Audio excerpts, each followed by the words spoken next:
Now, I just want to show you this tweet from the New York Times that really looks at, and we're seeing this sort of coming through as it's looking possible that Trump might win the presidency. How did the polls get it so wrong? That's what the New York Times has tweeted.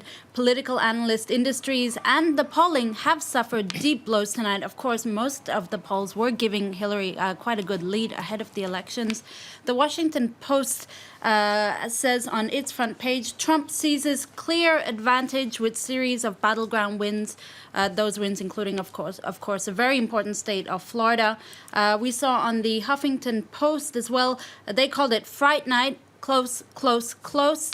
While this is the New York Times here also saying Trump takes Florida, closing in on a stunning upset, while the Miami Herald has also been following closely those elections. Just to show you a couple of tweets, this was tweeted. We're seeing a lot of results from both supporters and supporters of Trump and Clinton. This one was obviously tweeted by a supporter of Trump saying these were the real winners of tonight's elections, people who have been killed in U.S. overseas operations.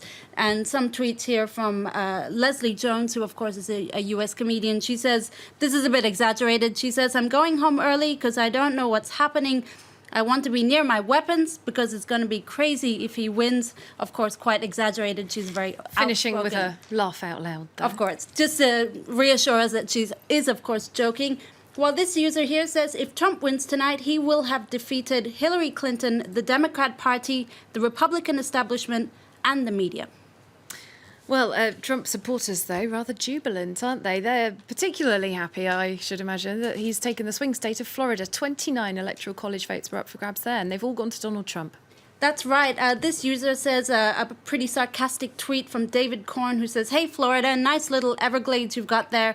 Thanks for voting for a climate change denier. Let's see you in hurricane season. There's also a very interesting article in the Washington Post that looks at the implications of losing Florida for the Democrats. In particular, the Washington Post says that the Democrats have actually lost all control, all legislative control of the South, and that's a pretty big loss for them. There's not a single, as you see in this map here, there's not a single blue state in the South now. The last southern state was Kentucky, that was Democratic for nearly a century, and that too has become red now. So that's a pretty crushing defeat, whatever the outcome of the election for the Democrats.